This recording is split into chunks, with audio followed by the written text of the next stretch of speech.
അവസാന പ്രവർത്തനമായി നൽകിയിരിക്കുന്നത് ഈ നമ്മൾ ചെയ്തുകൊണ്ടിരിക്കുന്ന വർക്കിലേക്ക് ഒരു പട്ടിക എങ്ങനെ ചേർക്കാമെന്നാണ്. പട്ടിക ചേർക്കുന്നതിനായി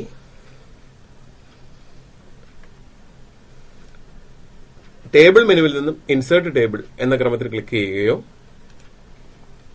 ഈ കാണുന്ന ഇൻസേർട്ട് ടേബിൾ ടൂൾ ബാറിൽ കാണുന്ന ഇൻസേർട്ട് ടേബിൾ ഐക്കണിൽ ക്ലിക്ക് ചെയ്യുകയോ ചെയ്താൽ മതിയോ. ഇൻസേർട്ട് ടേബിളിൽ നിന്നും എത്ര കോളം എത്ര റോ വേണോ നമുക്ക് തീരുമാനിച്ച് സെലക്ട് ചെയ്യുക. ഇപ്പൊ 2 കോളവും 3 റോയും ഉള്ള ഒരു പട്ടിക ഉൾപ്പെടുത്തി ഈ പട്ടികയിലെ കോളങ്ങളെ നമുക്ക് വിഡ്ത്ത് അഡ്ജസ്റ്റ് ചെയ്യാൻ പറ്റും. അതിനായി ഇപ്പോൾ ഒന്നാമത്തെ വലിപ്പം ക്രമീകരിക്കണമെങ്കിൽ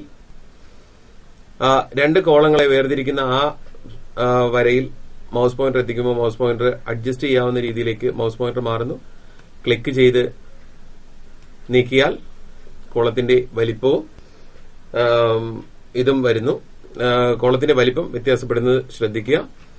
ഇനി ആ കോളത്തിലേക്ക് നമുക്ക് വാചകം ടൈപ്പ് ചെയ്യാം. ഇപ്പോൾ ഒന്നാമത്തെ വാചകം നമുക്ക് ഹെഡിംഗ് ആക്കാനായി ആ 2 കോളങ്ങളെ ഒരുമിച്ച് ചേർക്കണം. അതിനായി 2 കോളങ്ങളും കൂടെ ഒരുമിച്ച് സെലക്ട് ചെയ്ത ശേഷം 2 കോളങ്ങൾ ഒരുമിച്ച് സെലക്ട് ചെയ്യുക. ടേബിൾ മെനുവിൽ നിന്നും മെർജ് സെൽസ് തെരഞ്ഞെടുത്താൽ 2 കോളങ്ങളും ചേർന്ന് ഒറ്റ കോളമായി മാറുന്നു. 2 കളങ്ങളും ഒറ്റ കളമായി മാറി. അതിന് അവിടെ ഒരു വാചകം ടൈപ്പ് ചെയ്യാം.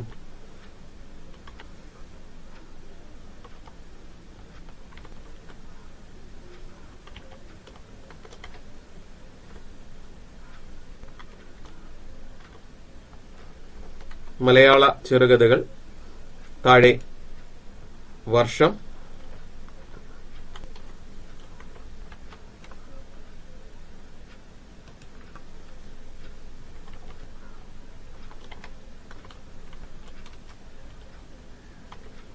ചെറുകഥ എന്നിങ്ങനെ 2 വാചകം ചേർത്തു.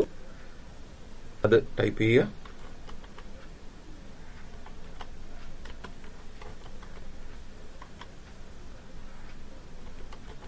ഇതിന് താഴേക്ക് ഈ പട്ടിക വലുതാക്കി കൊണ്ടുവരുന്നതിനായി താഴെ ഒരു കോളം കൂടി ചേർക്കേണ്ടതുണ്ട്. അതിനായി ഈ കോളത്തിൽ റൈറ്റ് ക്ലിക്ക് ചെയ്ത് ഇൻസേർട്ട് മെനുവിൽ നിന്നും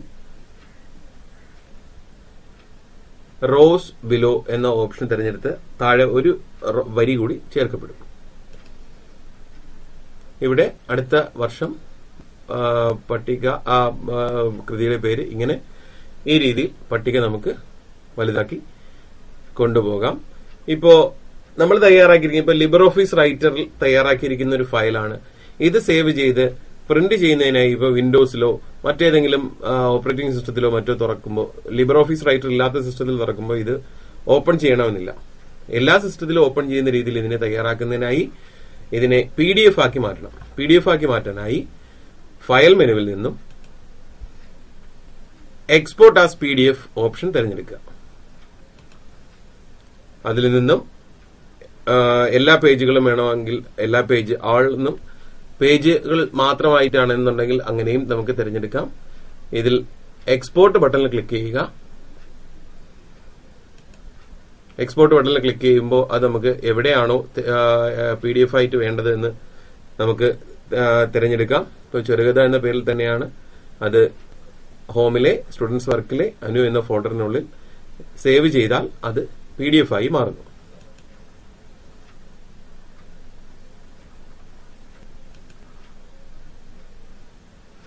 ഇപ്പൊ ഇതൊരു PDF ആയി മാറി. നമുക്കൊന്ന് PDF കാണാം. ഹോമിലെ സ്റ്റുഡൻസ് വർക്ക് 9 അനു ഫോൾഡറിനുള്ളിൽ അത് ചെറുകഥ PDF ആയിട്ട് വന്നിട്ടുണ്ട്. ഓപ്പൺ ചെയ്താൽ അതൊരു PDF ആയിട്ട് നമുക്ക് കാണാം. ഇപ്രകാരം എഡിറ്റിംഗിന്റെ എല്ലാ സാധ്യതകളും വീണ്ടും വീണ്ടും ഉപയോഗിച്ച് പഠിക്കുക.